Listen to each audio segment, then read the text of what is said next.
And our word for today on this Wednesday of the second week of Lent, this Wednesday, February the 28th, our word for today is plot. Plot, our word for today. And here to talk about it is Deacon Dan Brahier. Good morning, Deacon Dan. Good morning, Dave. Good morning, Ron. Happy Wednesday. Happy Wednesday to you. And I have to say, we're usually looking for you to clean the whole thing up, but our hump day humor today was not disastrous. So yeah. No, you had some good ones today. It made us all laugh. Good thing. If we were in minor league baseball, we'd be batting about 200. I mean, we're not going up to the majors, but they're probably keeping us around for a minute.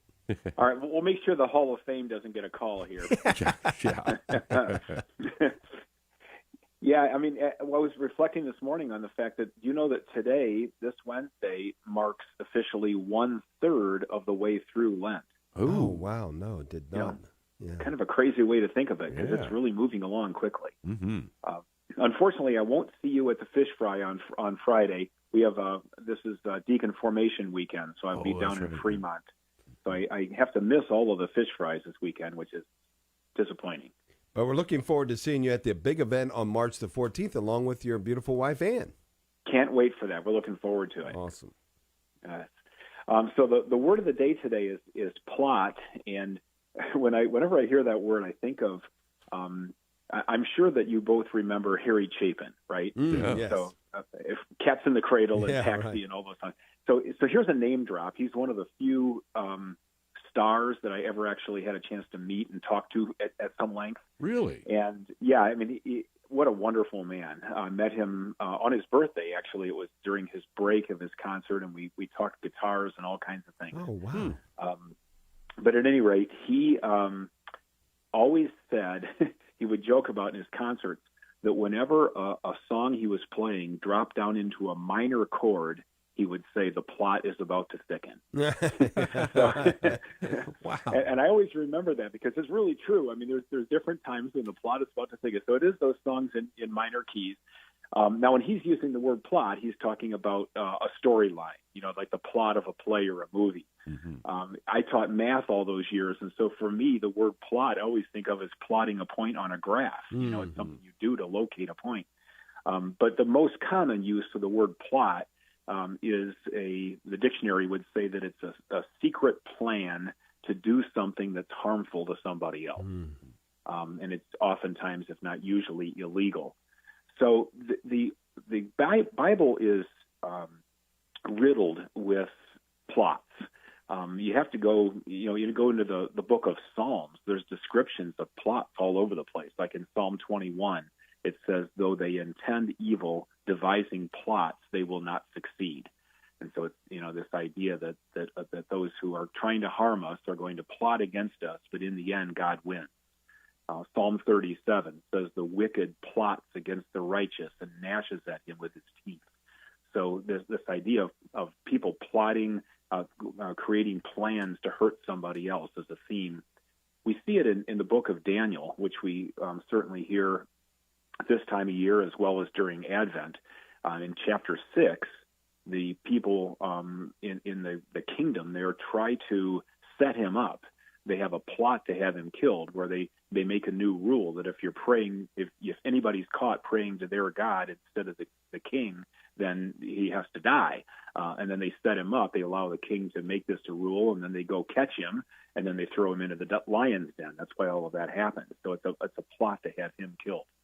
Of course, the most famous of all of the plots in the Bible was against Jesus, right? So that's the plot of Judas plotting with the Jewish leadership to kill Jesus. Matthew 26 says they plotted together to arrest Jesus and to put him to death. So as we get closer to Holy Week here, the plot does indeed start to thicken. We think and hear more about the tension between Jesus and the leadership and how all this is starting to build up. And so with all of that in the backdrop, that we see this first reading today from Jeremiah. And Jeremiah is often thought to be a type of Jesus. He's prefiguring the coming of Christ. Jeremiah has so many parallels. He's a prophet. He's out speaking God's word. He's not particularly popular among people that don't want to hear it. He's arrested. He's in prison. He's exiled. We don't know how Jeremiah died, but he certainly had a rough life. And so today's reading is a description of the plot to kill him. And oddly enough, it says to try to kill him by his own tongue. And so we think of Jesus and how his words were also twisted. The accusers tried to use his own preaching against him. Well, he says he'll, tear down the temple and rebuild it in 3 days. And he says, don't give money to Caesar and so forth. They try to twist everything he said. And I was thinking about that we have a tendency in our world today to do that very thing. Look how often somebody will give a 1 hour speech, and somebody will catch that one sound bite of one sentence they said and then twist it, or they'll take a video of somebody, in over 2 hours of time, and some little thing happens, and that little video clip ends up on TikTok or on X or whatever, showing it over and over again, So as we are sort of in that, 1/3 of the way through Lent, we try to meditate a little more deeply on that plot against Jesus, and to remember that we need to read the Scriptures carefully and not twist his words ourselves. And so we ask ourselves kind of, what is my reaction when I'm challenged by his teaching? Do his words and actions move me to change and reform, or do I push back against the one who's speaking them, like the people of Jeremiah's time? Good stuff. Love it. Thank you so much, Deacon Dan, as we continue our preparation during this Lenten season for the celebration of the resurrection of Jesus, 1/3 of the way through. Can't believe it. Thanks, Deacon Dan. Have a wonderful day. Thank you. You too.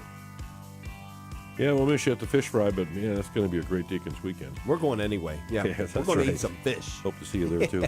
Thanks for joining us for Wednesday's morning offering. God willing, we'll be back here to reconvene for Thursday mornings.